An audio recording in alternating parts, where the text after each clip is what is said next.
Jean chapitre 15 à partir du verset 2. Là, il est écrit: tout sarment qui est en moi et qui ne porte pas de fruits, il le retranche. Et tout sarment qui porte du fruit, il l'émonde, afin qu'il porte encore plus de fruits. Déjà vous êtes purs à cause de la parole que je vous ai annoncée. Demeurez en moi et je demeurerai en vous. Comme le sarment ne peut de lui-même porter du fruit s'il ne demeure attaché au cep, ainsi vous ne le pouvez non plus si vous ne demeurez en moi. Amen. Amen. Dans ce passage, le Seigneur est en train de parler ici de la croissance spirituelle. Il y a un débat dans le corps de Christ. Et le débat, c'est de savoir comment faire pour faire grandir une église. Parce qu'une église est comme un être humain. L'homme naît, l'homme, après sa naissance, il reçoit la nourriture, il reçoit du lait maternel et il commence à croître jusqu'à ce qu'il arrive à maturité. Donc l'église, c'est comme un homme, comme un enfant qui naît. Et beaucoup de gens se posent la question de savoir comment faire grandir une église. Et cette question-là,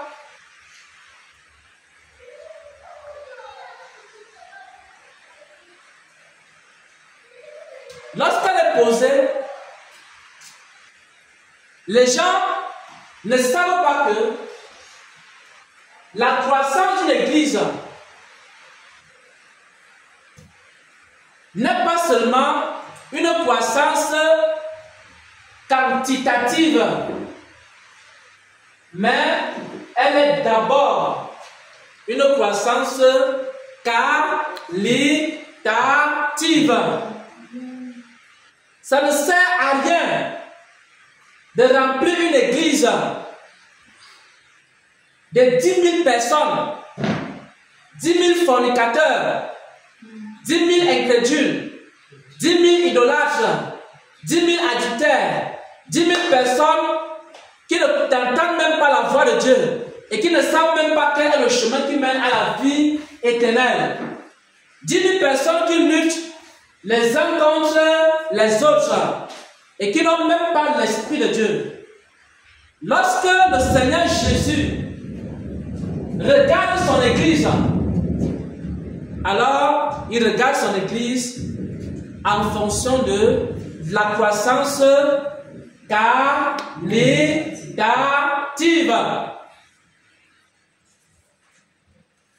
Dieu n'a pas besoin de 1000 pécheurs à l'église. Il a besoin d'un saint, de 2 personnes qui sont saintes. Et maintenant, dans le livre de Jean, chapitre 15, à partir du verset 2 jusqu'au verset 5, le Seigneur Jésus explique comment l'église doit croître. L'église ne doit pas croître seulement en nombre, mais elle doit croître en qualité. Elle doit pouvoir faire quoi? Elle doit pouvoir être capable de porter des fruits. Et maintenant, le Seigneur répond à cette question. Comment faire pour qu'une église porte des fruits? Au verset 2 dit, si quelqu'un porte des fruits, si le sarment, la branche, porte des fruits, mon Père le monde, afin qu'il porte encore plus de fruits. C'est-à-dire, mon Père le sanctifie, afin qu'il porte encore plus de fruits. Pour que l'église puisse croître en sainteté, pour que l'église puisse croître en puissance, pour que l'église puisse croître en vérité, pour que l'église puisse croître en autorité, pour que l'église puisse grandir dans la révélation, pour que l'église puisse grandir dans la compréhension, il faut que l'église soit émondée, il faut que l'église soit purifiée, il faut que l'église soit lavée de façon continuelle. Et lorsque l'église est ainsi sanctifiée, alors l'église commence à croître véritablement. Donc la question c'est de savoir quel est le niveau de sainteté de ton église. Parce que c'est en fonction du niveau de sainteté de l'église que Dieu peut être présent, que Dieu peut établir son trône, que Dieu peut être aussi absent. Il y a des églises qui n'ont aucune sainteté, Dieu n'est même pas présent. Il y a des églises où il y a plutôt le mélange.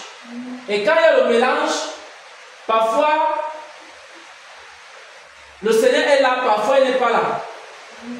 Il y a maintenant des églises où le Seigneur est constamment présent dans cette église. Et il a fait quoi? Établir son trône. Parce que la sainteté de cette église-là est une sainteté qui lui permet d'habiter dans l'église. Mais maintenant, si l'église a atteint un certain niveau de sainteté et que Dieu a établi son trône, parce que c'est là maintenant qu'on va commencer à faire. Ça veut dire quoi maintenant de faire ça à Christ? Ça veut dire qu'on doit aller dormir. C'est pas ça. Voilà. Je vous pose la question, depuis combien de temps vous n'avez plus prié que Seigneur sanctifie-moi encore? Voilà. Donc ça veut dire que plus le Seigneur est présent, plus le Seigneur se manifeste, plus le Seigneur nous élève, plus nous aussi, on doit grandir en sainteté, on doit grandir en humilité. Si on ne grandit pas en humilité, parce que plus quelqu'un est élevé, plus il doit se rabaisser. Je vous dis la vérité, c'est par là que les hommes de Dieu tombent et toute l'église tombe. Quand vous allez entendre, tu es ma servante, je t'ai établi sentinelle des nations. Je t'ai donné le pouvoir de planter, d'arracher, d'abattre, de détruire.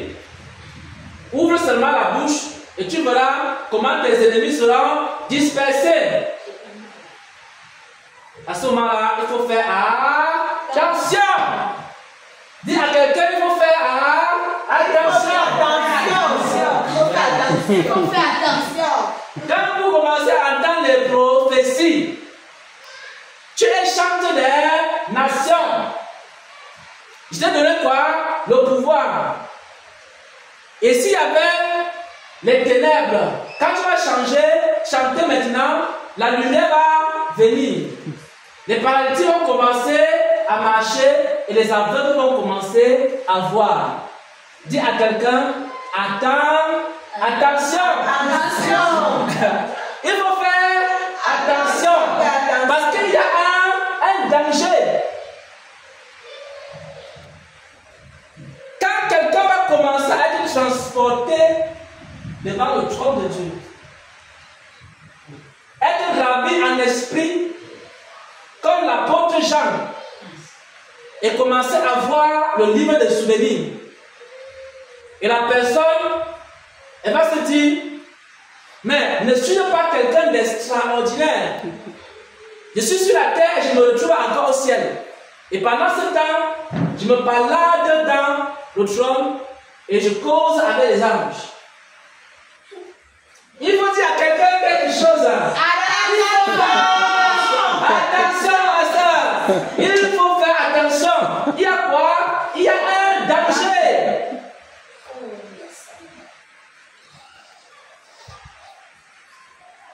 Et quand quelqu'un commence à recevoir les grands messages pour l'église, jusqu'à découvrir la mélodie exacte des 24 vieillards N'est-ce pas une personne extraordinaire? N'est-ce pas quelqu'un qui cause avec Dieu? Mais, je vous dis la vérité, et dis à ta voisine. Hein? À ta voisine. Attention. Il faut faire quoi? Il faut faire attention. Il y a un danger. Il faut faire attention à quoi? Il faut faire attention à l'orgueil. Amen. Il faut faire attention au fait que tu commences à marcher comme ça avec les épaules. C'est moi, la prophétesse. C'est moi, la sentinelle des nations. Le serviteur Xavier ne peut même pas me parler. Parce que je suis au-dessus de tout le monde. Parce que c'est moi, quand on parle ici de prophétie, quand on parle du 3e ciel, du 4e ciel, du royaume des cieux, du ravissement à l'esprit, c'est moi ici, la cheftaine, la patronne de toutes ces choses-là. Il faut faire attention. Il y a un danger. Plus Dieu t'élève, plus tu dois faire quoi? Tu dois te rabaisser. Tu dois encore diminuer. Tu dois encore dire à Dieu, Seigneur, s'il te plaît, que l'orgueil ne monte point dans mon cœur. Parce que quelqu'un avait été élevé aussi comme ça dans les cieux. Et quand il a été élevé, il a dit, mais est-ce que je ne peux pas aussi m'asseoir au-dessus des étoiles de Dieu? Et que moi aussi on m'adore, et que moi aussi on me loue, et que moi aussi on commence à me célébrer. Pourquoi est-ce que c'est seulement le Seigneur Jésus qu'on célèbre? Est-ce que moi aussi, qui suis un ange de lumière, on ne peut pas me célébrer? Les épaules ont commencé à gonfler. Oh! Il y a un danger, mes frères et sœurs en Christ. Amen. Dans la gloire que vous voyez ici, il y a un danger. Parce que notre Dieu a un problème. Vous ne connaissez pas le problème de Dieu. Je vais vous expliquer le problème de Dieu. Dieu est un Dieu bon. Amen. Il partage. Il donne des grâces, des visions, des révélations, des prophéties. Il peut te donner tout ça. Il a quelque chose qui ne peut jamais te donner. Je suis l'Éternel, là est mon nom. Je ne partage ma gloire avec aucun homme. Je ne donne pas quoi? Mon honneur aux idoles et aux statues. La seule chose que Dieu ne partage pas avec toi, c'est sa gloire. Amen. Donc si les épaules commencent déjà à gonfler comme ça, il faut baisser encore les épaules là. Il faut commencer à dire, Seigneur, il y a danger. Fais encore quoi? Humilie-moi. Donne-moi encore l'humilité parce que je ne voudrais pas faire comme quelqu'un qui était un ange de lumière. Je vous dis le secret du ministère parce que Dieu n'a encore rien fait parmi nous.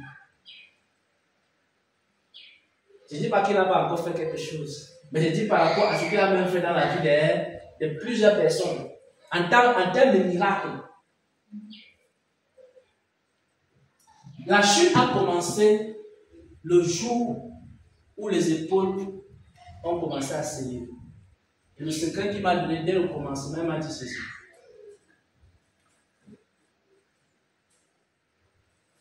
Il ne tolère pas. Il n'accepte pas qu'on vole sa gloire. Et plus nous serons élevés, plus on doit commencer à faire quoi? À diminuer aussi. Il faudra que notre humilité aussi, parce que si la grâce augmente, l'humilité doit augmenter. Si la grâce augmente, l'humilité n'augmente pas, c'est dangereux, c'est fini, c'est la chute qui a commencé. Et si nous voulons nous en sortir maintenant, la prière que nous allons faire, avant peut-être de partager la parole du jour, c'est demander à Dieu, Seigneur, donne-moi encore plus d'humilité, parce que je ne veux pas chuter. Il y a un danger devant moi. Je vais encore continuer à dire bonjour à mes frères et sœurs, parce qu'à un moment donné, quand tu es déjà élevé, tu es arrivé maintenant au niveau des anges, tu commences à saluer les hommes, parce que les anges, tu es déjà avec les anges. Quand tu es déjà avec les anges, Il peut saluer les hommes seulement avec un doigt comme ça. Bon, vous là. Vous les hommes là, moi je traite avec les anges. Vous les hommes là, bon. Donc il faut que le Seigneur te donne encore l'humilité pour que tu continues encore à saluer quelqu'un. À dire bonjour aux gens. À venir laver l'église. Parce que quand on voyait les anges, on pose avec Jésus. C'est plus facile de laver l'église. Hein? Ouais, un peu. Et aussi, même à venir à l'heure à l'église. Parce que si on est déjà celui qui cause avec les anges, il faut que quand tu viens là, on voit comment c'est toi qui est arrivé en dernière position. Pour montrer que c'est moi. Avant, quand tu n'avais posé pas encore avec les anges, est-ce que tu étais en retard? Tu venais une heure avant à l'église. Maintenant, quand l'orgueil commence à monter, on dit que bon, quand la sœur elle vient d'arriver, il faut qu'elle aille. Nous, on va venir après. Ils ont d'abord les enfants, on envoie d'abord les enfants, les parents, on va venir. Donc, nous allons demander au Seigneur de nous accorder l'humilité. Je vous dis la vérité. Si on veut garder la grâce de Dieu dans nos vies, si on ne veut pas qu'un jour, tout ce que Dieu a eu à dire là, il change de langage. Il commence à dire que race de vipère. Dieu peut dire ça. C'est la même bouche qui a dit que vous êtes élevés, vous êtes mes enfants chéris. C'est la même bouche qui peut dire que race de vipère. Est-ce que vous savez ce qui s'est passé avec Israël? Quand Israël était bien, hein, Dieu disait que oh, ça c'est mon peuple béni. Tu es une nation dessus des nations. Tu es un peuple dessus des peuples. Il n'y a aucun peuple comme toi. Oh, je t'aime Israël. Tu es la prunelle de mes yeux. Et c'est le même Dieu qui avait dit que j'ai juré dans ma colère qu'ils n'entreront point dans mon repos. Il y a des gens que Dieu a juré, c'est fini. Et on doit donc encore plus demander quoi? Si ta sainteté était à 50%, il faut maintenant chercher la sainteté qui est à 80-90% là maintenant. Si ton humilité était à 42%, il faut chercher l'humilité qui est à 60-70-80%. Ouais, un peu. Si ta fidélité était à combien là? Je ne sais pas à combien. Il faut encore augmenter. Dis à Dieu, Seigneur, donne-moi encore plus d'humilité, plus de sainteté. Et c'est la prière que nous allons faire par la grâce de Dieu. Amen.